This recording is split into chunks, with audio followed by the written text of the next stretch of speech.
ప్రియులారా, ప్రభు మనలను ప్రేమించి ఆయన పవిత్రమైన మందిరంలోనికి సాయంకాల సమయమున రావడానికి, ఆయన సన్నిధిలో కూర్చొని ప్రార్థించుకుని స్తుతించుకోవడానికి, ఆయన వాక్యాన్ని వినుచు గ్రహించుకునుచు దాని ప్రకారం జీవించటానికి దేవుడు మనకిచ్చిన ఈ గొప్ప అవకాశాన్ని బట్టి దేవునికి స్తోత్రాలు. మనల్ని సజీవులుగా ఉంచినందుకు ఆయనకే స్తోత్రాలు, ఘనత మహిమ ప్రభావాలు చెల్లిద్దామండి.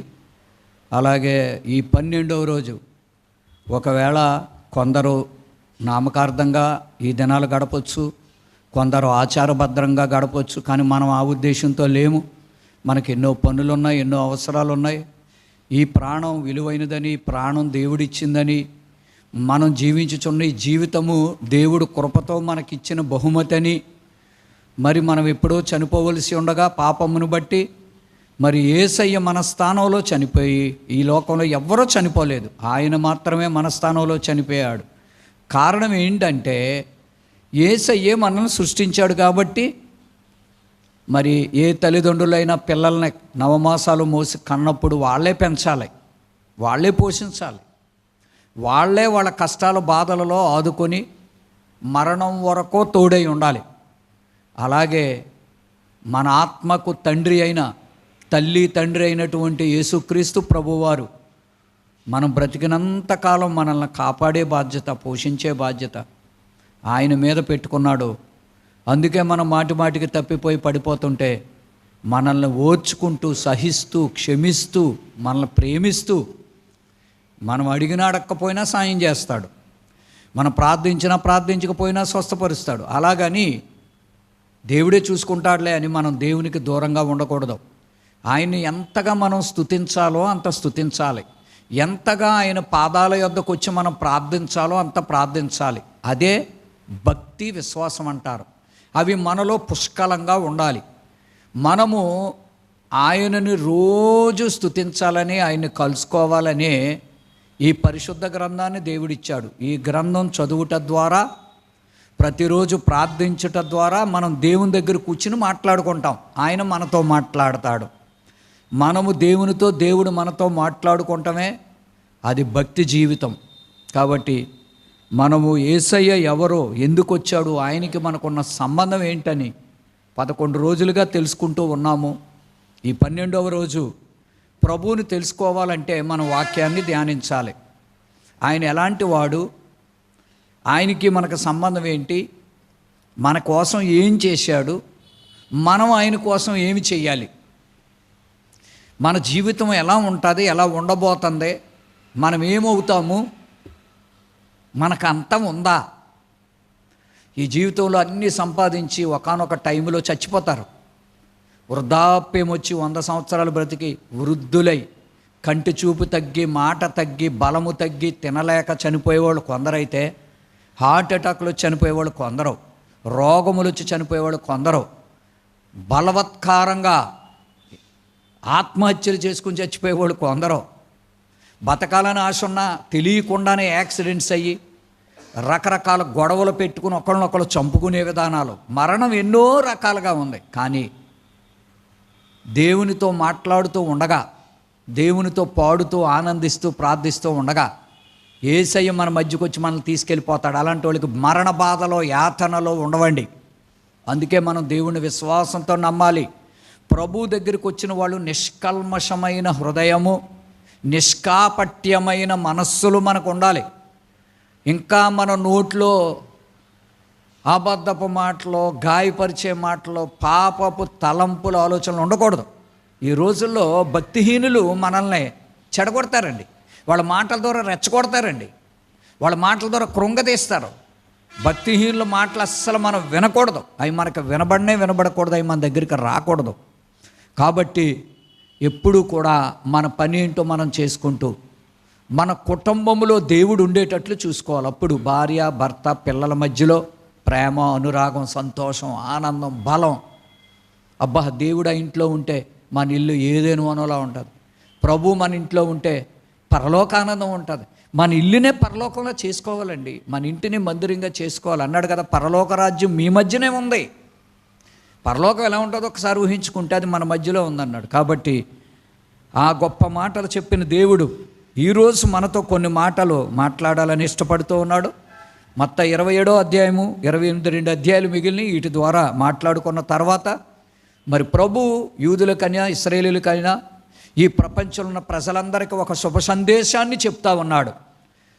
ఆయన ఎరగని వాళ్ళు ఆయన దగ్గరికి రావాలని, మారు మనసు లేని వాళ్ళు మారు మనసు పొందాలని ఇలాగా క్రీస్తు ప్రభు వారు చెప్తున్నారు. మనకు తెలుసు మత్తయి 11:29 ప్రయాసపడి భారం మోసుకొని చున్న వారులారా, ఎవరికి భారం ఉందో, ఎవరికి కష్టం ఉందో, ఎవరికి భయం ఉందో, ఎవరికి వ్యాధి ఉందో అందరూ నా దగ్గరికి రండి, నేను విశ్రాంతిని ఇస్తాను, నెమ్మది ఇస్తాను, సమాధానం ఇస్తాను, ఆరోగ్యం ఇస్తాను అంటున్నాడు. ఇంత మంచి దేవుడు.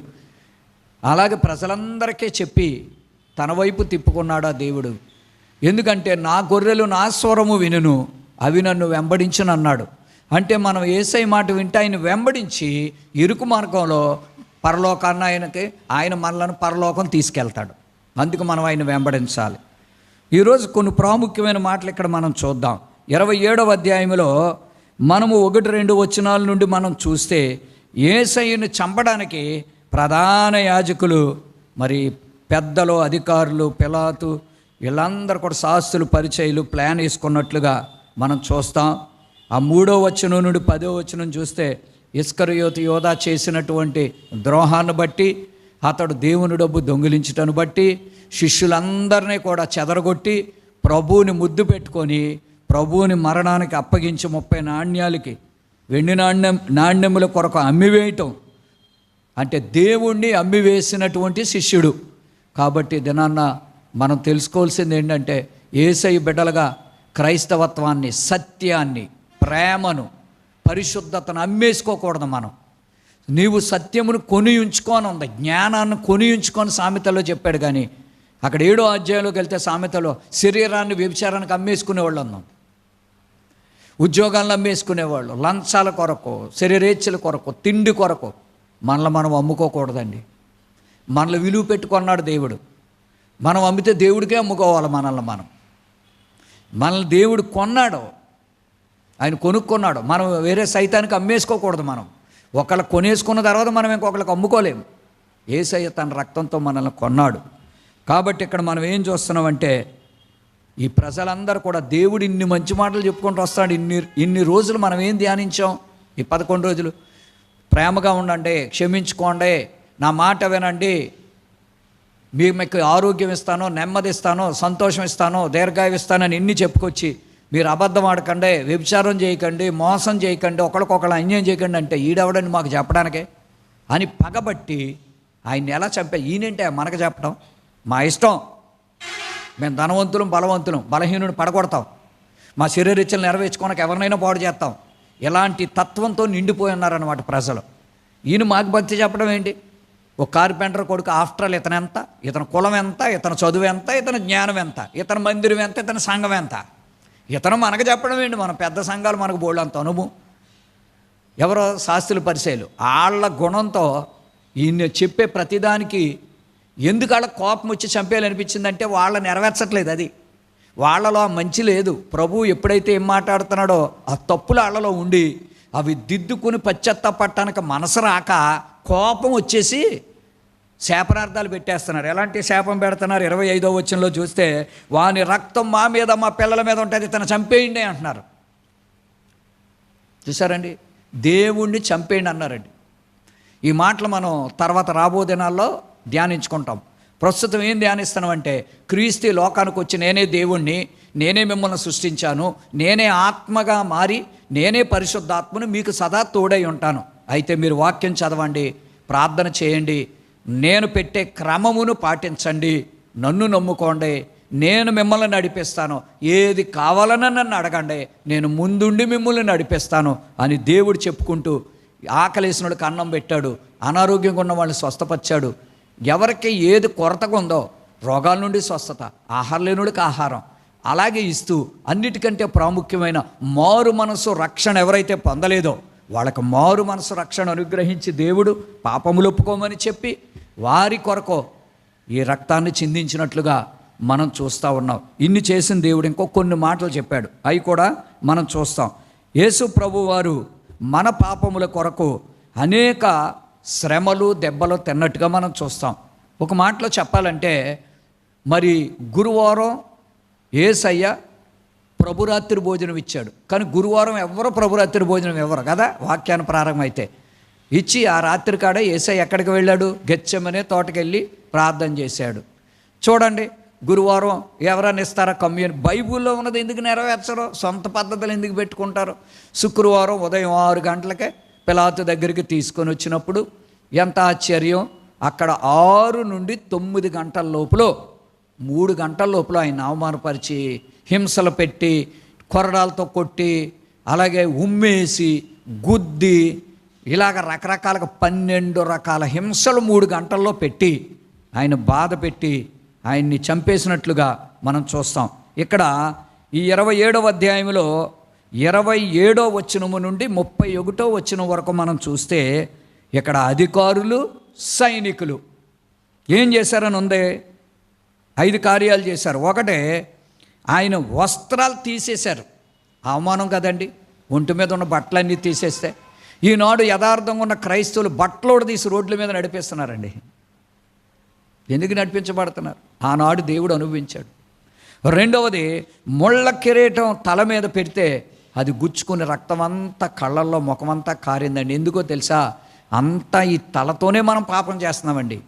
ఈ తలలోనే కళ్ళు ఉన్నాయి, తలలోనే చెవులు ఉన్నాయి, ఈ తలలోనే ఈ హెడ్ అంటాం కదా, ఈ తలలోనే పెదవులు, నోరు, ముక్కు అన్ని అవయవాలు తలలోనే ఉన్నాయి. బ్రెయిన్, మెదడు అన్నీ తలలోనే ఉన్నాయి. సంకేతాలు అన్నీ ఇక్కడే ఉన్నాయి. దీనికి ట్రాన్స్ఫార్మర్ ఏమో గుండె. ఈ గుండు కొట్టుకున్నప్పుడు ఈ తలంతా పనిచేస్తుంటే, ఈ తల ఏం చెప్తే అదే చేస్తున్నాయి అవయవాలన్నీ. అదే ఈ తల లేకపోతే, కళ్ళు లేకపోతే, చెవులు లేకపోతే, ముక్కు, నోరు అవయవాలు లేకపోతే ఏం చేస్తుందండి మొండు?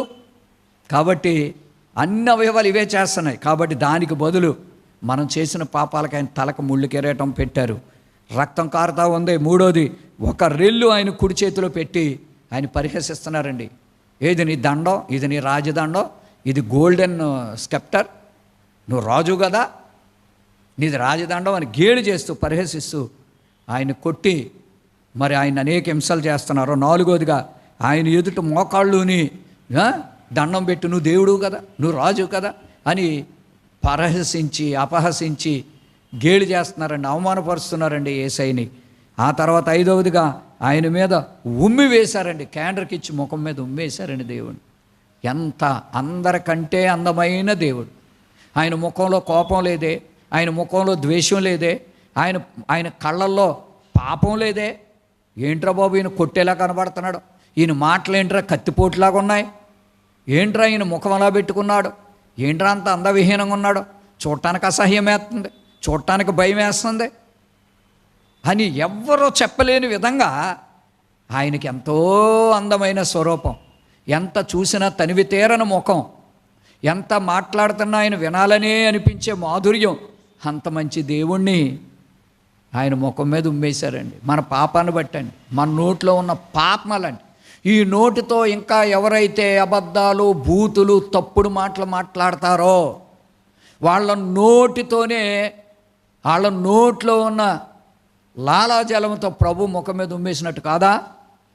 శపించేవాళ్ళు నోటితో శపించి, కత్తిపోట్లాంటి మాటలను, వంకర మాటలు మాట్లాడు హృదయాన్ని గాయపరుస్తున్నారంటే అర్థం, పొరుగు వాళ్ళని గాయపరుస్తున్నావు అంటే నీ నోటితో నువ్వు దేవుని మీద ఉమ్మేసినట్టే. అది మనం గ్రహించుకోవాలి ప్రియులారా. అలాగ 40వ వచనం దాకా మనం వెళ్తే, ప్రజలు పరిహసించారని, నిందించారని, అపహసించారని, దొంగలు కూడా ఆయన బాధ పెట్టారని మనం చూస్తాం. 27వ అధ్యాయంలో జరిగిన ఒక అద్భుతమైన మాట మీకు చెప్పాలి. 50వ వచనం 51వ వచనము నుండి లేక 60వ వచనం దాకా మనం చూసినట్లయితే, యేసు ప్రభువారు మధ్యాహ్నం 12 గంటల నుండి 3 గంటల వరకు మౌనంగా ఉండుట, దేవుడు మౌనముగా ఉన్నప్పుడు లోకమంతా చీకటి అయిపోయింది. దేవుడు మౌనంగా ఉంటే మనం చీకటిని అనుభవిస్తాం, దేవుడు మనతో మాట్లాడకపోతే. కీర్తనకారుడు అంటాడు, నీవు నాతో మాట్లాడకపోతే నేను సమాధిలోనికి దిగిపోయినట్లుంది ప్రభా అంటాడు. నీవు నాతో మాట్లాడకపోతే సమాధిలోకి వెళ్ళిపోతే చీకటే. నాతో మాట్లాడు ప్రభా, మాట్లాడుతుండు ప్రభా, ఏదోలా మాట్లాడుతుండు, దర్శనం ద్వారా, కళ ద్వారా, స్వరం ద్వారా. నన్ను ధైర్యపరచు, నాకు ఆలోచన చెప్పు, నన్ను నడిపించు, నన్ను బలపరచు, నన్ను తృప్తిపరచు, నన్ను స్వస్థపరచు, నాకు శక్తిని, నాకు దీవెననివి. దావీదు ఎలా బతిమలాడుకున్నాడు. అలా బతిమాలుకోవాలంటే సమయం దొరికినప్పుడల్లా దేవుని దగ్గర మనం ప్రార్థన చేస్తూ ఉండాలి, ఆయన నామాన్ని స్మరిస్తూ ఉండాలి, ఆయన రక్తాన్ని మనం జ్ఞాపకం చేసుకోవాలి, ఆయన పొందిన శ్రమలను జ్ఞాపకం చేసుకోవాలి. ఇక్కడ యేసు ప్రభువారు ఓ మాట మనం చూస్తాం, తండ్రి నా ఆత్మని నీకు అప్పగిస్తున్నానని మధ్యాహ్నం 3 గంటల సమయంలో మండు టెండలో యేసయ్య సిలువలో చనిపోవటం జరుగుద్దండి. యేసు ప్రభు యొక్క మరణం మనందరికీ రక్షణ, మనందరికీ జీవము, మనందరికీ నరకం నుండి విమోచన, మనందరికీ పాపాల నుండి విమోచన వచ్చిందండి. చనిపోయిన తర్వాత అతడు చనిపోయాడు అనుకుంటారని, ఆయన దేవుడని తెలియడానికి 3వ రోజు మరణాన్ని జయించి లేచాడండి సమాధిలో నుండి. ఎవరు లేచారండి అలాగా? మరణాన్ని జయించి లేచిన వాడు నిజమైన దేవుడండి. యేసయ్య చెప్పాడు, నా ప్రాణము పెట్టుటకు, ఇచ్చేయడానికి, తిరిగి తీసుకోవడానికి, లేక నేను చనిపోతాను, నా ప్రాణం ఇచ్చేస్తాను, చనిపోతాను, కానీ తిరిగి బ్రతకడానికి కూడా నాకు శక్తి ఉంది. మీకు ఎవరికే లేదా శక్తి? ఎందుకంటే మరణాన్ని జీవాన్ని సృష్టించింది నేనే, ఈ ప్రపంచమంతా నాది, నేను ఏదైనా చేయగలను అని చెప్పి దేవుడు మరి ఆయన మరణించాడు, మరణాన్ని జయించాడు. ఇలా మరణాన్ని జయించిన వాళ్ళు ఈ భూమి మీద ఎవ్వరూ లేరండి. అందుకే ఆయన నిజమైన దేవుడని మనం నమ్మితే, మనము క్రీస్తుతో చనిపోయిన ఎడల బాప్తిస్మం ఇచ్చుకున్నప్పుడు పౌలు అదే చెప్తాడు, మనం క్రీస్తుతో కూడా తిరిగి లేతుము, అనగా పునరుద్ధానమందు క్రీస్తుతో ఉంటాం. మనము మారు మనసు పొంది పోగొట్టుకున్నా నరకానికి వెళ్ళిపోతారు, బాప్తిస్మం తీసుకొని నమ్మకంగా లేకపోయినా నరకానికి వెళ్ళిపోతారు. మారు మనసు పొంది బాప్తిస్మం తీసుకొని నమ్మకంగా అనుసరిస్తే పునరుద్ధానంలో మనం దేవునితో ఉంటాం. ఇక్కడ ఈ 51వ వచనం నుండి కొన్ని అద్భుతాలు జరిగాయి. ఆ మాటలు మనం చూడాలి. ప్రభు పునరుద్ధానుడై, లేక ఇంకొక మాట చెప్పుకుందాం, ఆయన తండ్రి నా ఆత్మ నీ చేతికి అప్పగిస్తున్నానని చెప్పి ప్రాణాన్ని విడిచాడండి, చనిపోయాడండి. చనిపోయినప్పుడు ఏమైందంటే, శరీరం ఏమో సిలువ మీద ఉంది, ఈలో ప్రాణము ఆత్మ మిళితమయ్యాయి. చూసారండి, శరీరంతో ఉన్నప్పుడు ప్రాణము ఆత్మతో కలవదు. శరీరం బయట ఉంది, ఆత్మ లోన ఉంది, మధ్యలో ప్రాణం ఉంది. గుర్తెట్టుకోండి, శరీరం ఎప్పుడైతే చచ్చిపోయిందో ఈ ప్రాణం ఎక్కడుండాలి? మరి ఏ శరీరంలో ఉండాలి? కుదరదు కదా. శరీరంలో ఉండలేక ఆత్మలోకి వెళ్ళిపోద్ది ప్రాణం.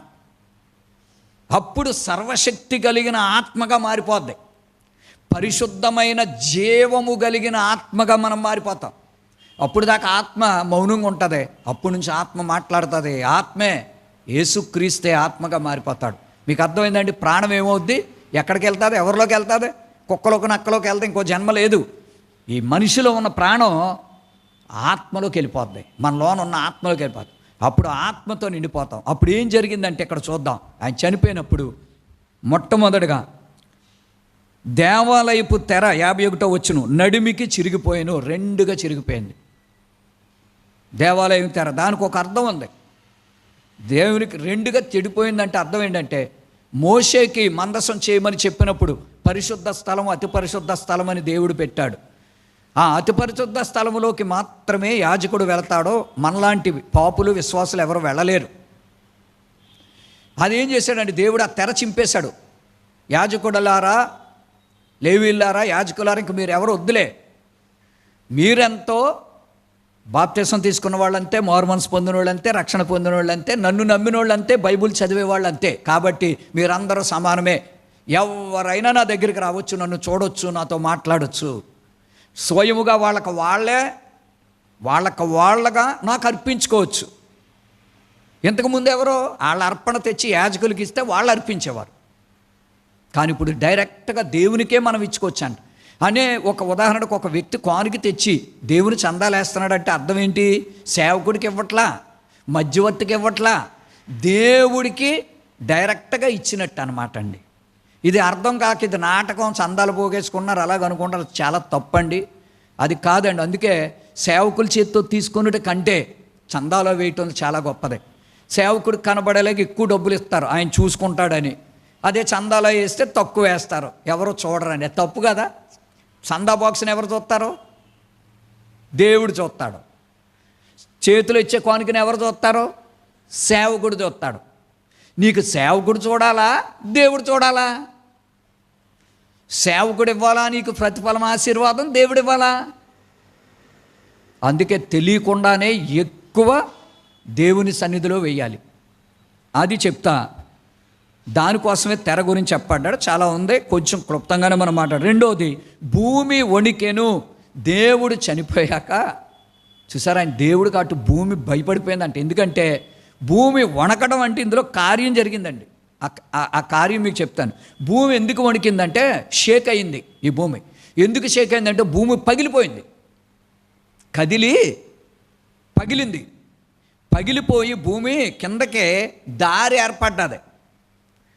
ఈ భూమి మీద నుండి పాతాళానికి ఒక దారి ఏర్పాటు చేసుకున్నాడు దేవుడు చనిపోయిన మరుక్షణమే. అప్పుడు ఏం చేశాడంటే దేవుని ఆత్మ ఆ భూమి పగిలిపోతే ఆ పొగుళ్ళలో నుంచి లోన్ నుంచి ఆయన పాతాళానికి వెళ్ళాడు. చెరను చెరగా పట్టుకున్నాడు. అక్కడికి వెళ్ళి, ఏ సైతానా, వాళ్ళకి సువార్త తెలియక చనిపోయారు కాబట్టి వాళ్ళందరూ నా బిడ్డలే, వాళ్ళు కూడా పైకి లేవస్తారు. వాళ్ళ పైకి వచ్చాక వాళ్ళకి సువార్త వినటానికి తరుణం ఇస్తాం. లోబడ్డారా, నమ్మారా, తీసుకెళ్తాను పరలోకం, లేకపోతే లేదని చెప్తాడు. ఎవరి గురించి? వాళ్ళు ఎవరో తెలిసి అక్కడ ఉన్నోళ్ళు, మన తాత ముత్తాతలు పితరులండి. దేవుణ్ణి నమ్ముకోకుండా ఉన్నోళ్ళు, దేవుణ్ణి నమ్ముకున్న వాళ్ళు పాతాళానికి వెళ్తారు. వాళ్ళని విడిచిపెట్టడం ఇష్టం లేక మనం అనుకుంటాం కదా, అయ్యో మా నాన్న మా తాతయ్యలు దేవుడు నమ్ముకోకుండా చచ్చిపోయి నరకానికి వెళ్ళిపోయారేమో అని మనం వదిలేస్తాం. కానీ దేవుడు వదలడు, వాళ్ళు దేవుని బిడ్డలు. అందుకనే ఆయన అలా పాతాళానికి వెళ్ళి చెరను చెరగా పట్టాడని దేవుని వాక్యంలో పత్రికల్లో రాశాడు. భూమి అందుకే వణికింది, పగిలింది, దేవుడు కిందకి వెళ్ళాడు. మూడవది, బండలు బద్దలైపోయినాయి. బండలు పగిలిపోయినాయి. ఎందుకంటే బండలు ఎందుకు పగులుతాయంటే మీకు ఒక విషయం చెప్పాలి. ఇంతకుముందు పూర్వ దినములలో, పాత నిబంధన కాలంలో కానీ కొత్త నిబంధన ప్రారంభ కాలంలో కానీ ఎవరైనా చనిపోతే బండల్లో పెట్టి బండలు పెట్టేసేవారు. బండ సందులలో పెట్టి, గుహల్లో పెట్టి పెద్ద బండలు దొర్లించేవాళ్ళు. ఏమైనాయి అంట? బండలన్నీ పగిలిపోయినాయి. బండలు పగిలిపోయి సమాధులు తెరవబడిపోయినాయి. కింద చూడండి. తర్వాత నాలుగోది ఏంటి? సమాధులు తెరవబడిను. బండలు పగిలి సమాధుల మీద పెట్టి పగిలిపోయి సమాధుల్లో నుండి, బండల్లో నుండి అనేకులు నిద్రించిన వారు పరిశుద్ధ శరీరాలు లేచాయి. పాపంలో ఉన్నవాళ్ళు ఎవరా? పరిశుద్ధులు లేచారు. చెప్పాలంటే, ఇంకొక మాటలో చెప్పాలంటే, అదే మొదటి పునరుద్ధానం కింద లెక్క. ప్రభు చనిపోయి పాతాళానికి వెళ్ళి వాళ్ళందరినీ తీసుకొచ్చాడు బయటికి. కాబట్టి చాలామంది అడుగుతారు, పాత నిబంధన వాళ్ళు వాళ్ళందరూ ఇంకా నిద్రపోవట్లేదు, వాళ్ళ సమాధుల్లో లేరు, వాళ్ళ నిద్రలో లేరు. అందుకనే వాళ్ళ ప్రభు సింహాసనం మీద అటు ఇటు కూర్చుని ఉన్నారు. ప్రభు కోసం చనిపోయిన వాళ్ళు అనేక ప్రవక్తల ఆత్మలు ఎక్కడున్నాయని ఉంది. బలిపీఠము కింద 2 రకాల ఆత్మలు ఉన్నారు. అందరూ కలిసి పరిశుద్ధుడు పరిశుద్ధుడు అని స్తుతిస్తా ఆరాధిస్తున్నారంట.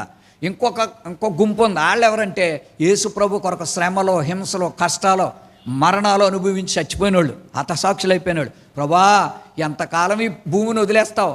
ఎంతకాలం ఈ పాపం చేస్తున్న వాళ్ళని వదిలేస్తావు? ఎంతకాలం నిన్ను బాధ పెట్టేవాళ్ళని వదిలేస్తావు?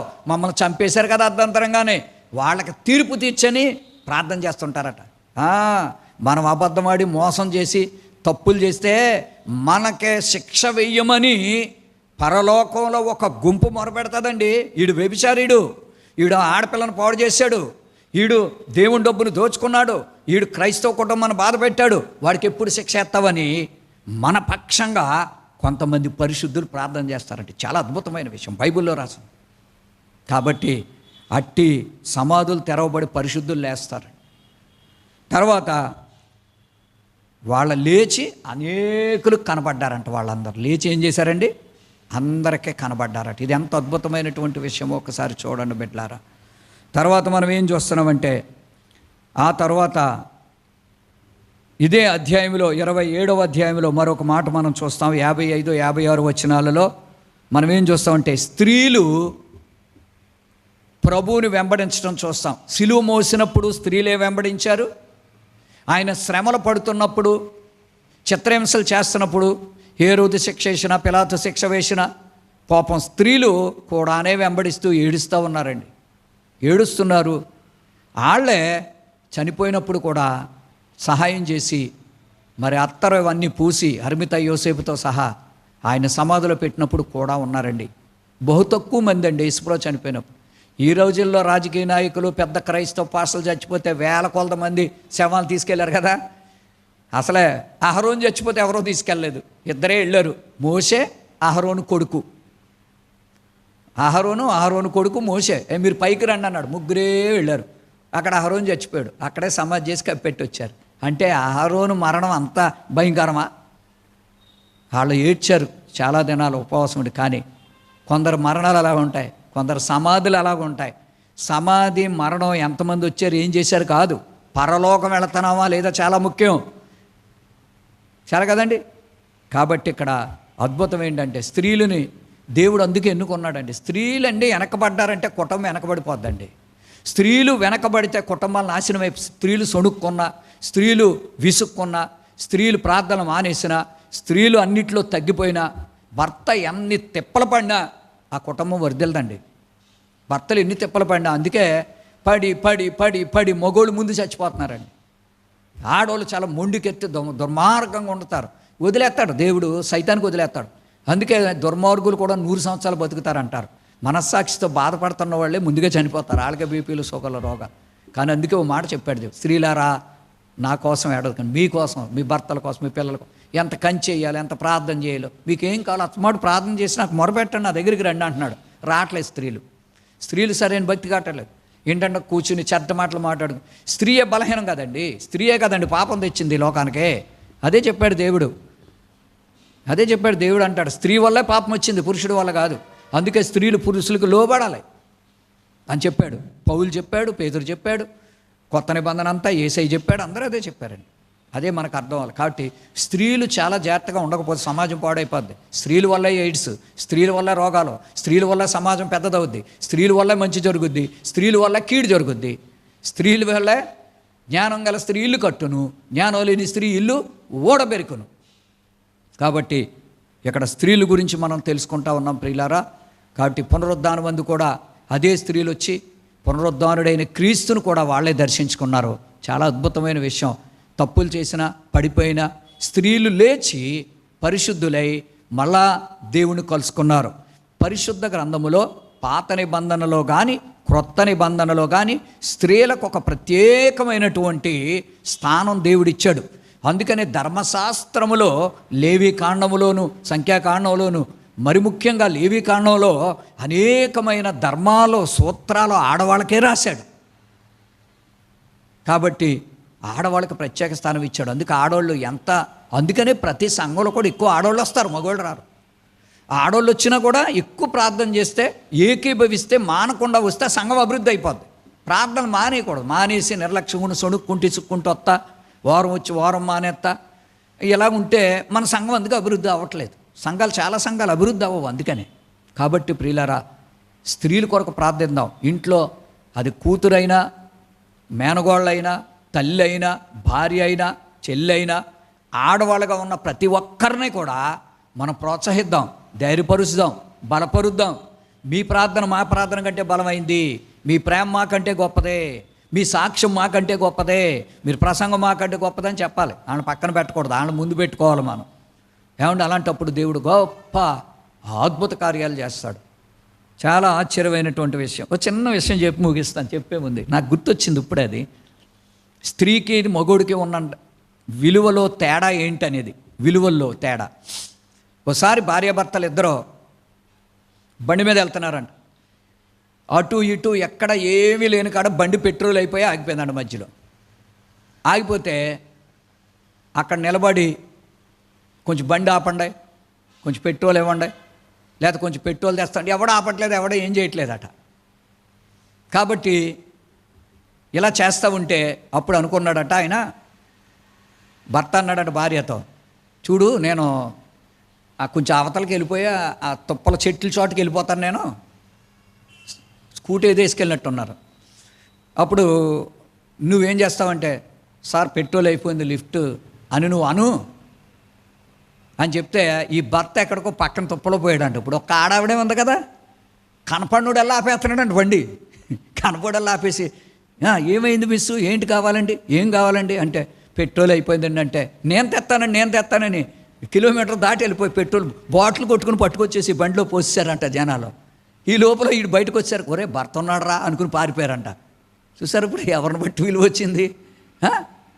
ఒక స్త్రీ ఉంటే ఆ స్త్రీని ఏదో మొత్తానికి గౌరవమో విలువో ఆకర్షణో ఏదో ఒకటే. మనుషులు ఎలాగ ఉంటారో చూడండి, మంచి మనసుతో ఉండేవాళ్ళు ఉంటారో, అలాగని రెండు రకాల ప్రజలు ఉంటారు. ఆ స్త్రీకి సహాయం చేయాలి, పాపం ఆడాము కదా అనే మంచి ఉద్దేశంతో.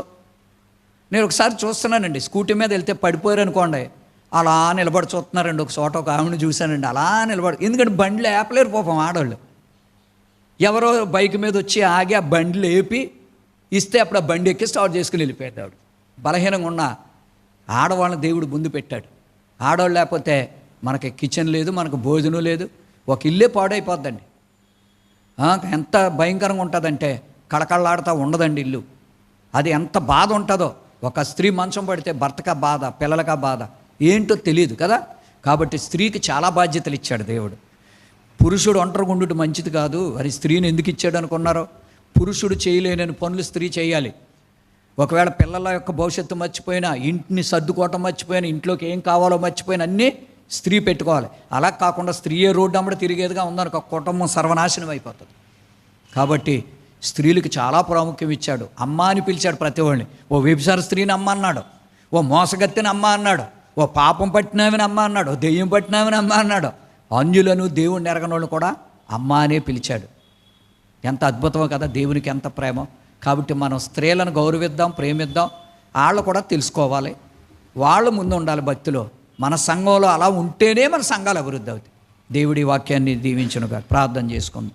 పరిశుద్ధుడు అయిన తండ్రి, దేవా 27వ అధ్యాయాన్ని మేము ధ్యానిస్తున్నప్పుడు ఎలాగ మా ప్రభా నీవు నీ ప్రాణాన్ని మా కోసం పెట్టావో నాయనా తండ్రి, నువ్వు పాతాళానికి వెళ్ళి చెరగా పట్టి సాతానుని బంధించి అక్కడ కూడా మా పితరులు ఎవరైతే నిన్ను ఎరగకుండా పై భక్తి కట్టి చనిపోయారో వాళ్ళందరికీ ఒక తరుణం ఇస్తున్నావు. అలాగే నీతికి యథార్థంగా ఉండి చనిపోయిన వాళ్ళు అందరూ నువ్వు వెళ్ళి తీసుకొచ్చావు. వాళ్ళని తీసుకొచ్చి పరలోకానికి నీ కూడా తీసుకెళ్ళిపోయావు ప్రభా. నువ్వు నిజమైన దేవుడవు. మరణం తర్వాత జీవితం ఉందని, ఇంకో లైఫ్ ఉందని, నీ యందు నిన్ను నమ్ముకొని చనిపోయిన వాళ్ళు, కప్పెట్టబడిన వాళ్ళు తిరిగి లేస్తారని సమాధుల్లో నుండి ఈరోజు మేము వాక్యాన్ని ధ్యానించాం. స్త్రీలకు ఎంతో విలువిచ్చావు ప్రభా. స్త్రీలకు అన్యాయం చేయనివద్దు. ఈ దినాలలో చిన్న పిల్లలని కూడా చూడకుండా చిన్న పిల్లల్ని పాడు చేసి రేపు చేసి చంపేస్తున్నారు నాయన. యవ్వన బిడ్డల్ని, పెద్దోళ్ళని నాయన శరీరేచ్చులతో బాగా తిని త్రాగి కొవ్వెక్కి మనుషులు అయ్యా పసిబిడ్డలను పాడు చేస్తున్నారు. కేసులు లేవు, శిక్షలు లేవు, ఏదేదో పైన జరుగుతుంది. కానీ నువ్వు ఒక్కడవే న్యాయం తీర్చే దేవుడవు నాయన. నువ్వు నాయన ఆడవాళ్ళకి అన్యాయం చేస్తే నువ్వు ఊరుకో ప్రభా. నువ్వు చూచున్న దేవుడు. అట్ ద సేమ్ టైం ఆడవాళ్ళు తమ బాధ్యతలు నిర్వర్తించకపోతే నువ్వు సంతోషించవు. నా కోసం ఏడవద్దు, అసలు సొనుక్కోవద్దు, అక్కడెక్కడ తిరగొద్దు, బద్దకరాండ్రా ఇంటింటా తిరగొద్దు, కాళ్ళకి గజ్జెలు వేసుకొని మీరు ఏదో చాలా ఉన్నాయి నాన్న అన్యాచార సాంప్రదాయాలతో మీరు కులుకుతూ ఇంటింటా నడుస్తూ బద్దకస్తులై ఇతరులను చెడగొట్టకండి అని పేతురు రాశాడు, పౌలు రాశాడు. అవన్నీ వివరించాలంటే చాలా ఉన్నాయి. మా ప్రభా అన్నీ ఆలోచించుకుని ఆ వాక్యాలు నేర్చుకుని నువ్వు ఎలా ఉండమంటున్నావు మేము అలా ఉండడానికి, మా తల్లులు, మా చెల్లులు, లేక మా నాయ తండ్రి, మా భార్యలైన వారు, లేకపోతే మా కుటుంబాలలో ఉన్న స్త్రీలు నాయన పరిశుద్ధంగా నీతికి యథార్థంగా బ్రతుకున్నట్లుగా వాళ్ళలోకి నీ ఆత్మను పంపించండి. మమ్మల్ని దీవెనతో పంపించండి. మా కోసం ప్రాణం పెట్టి మరణించి తిరిగి లేచిన పునరుద్ధానుడు అని, మరణాన్ని జయించిన గొప్ప దేవుడు అని ఈరోజు విన్నాం తండ్రి. నువ్వు మనిషి ఎలాగవుతావు తండ్రి? మనిషి రూపంలో వచ్చావు కానీ మనిషివి కాదు.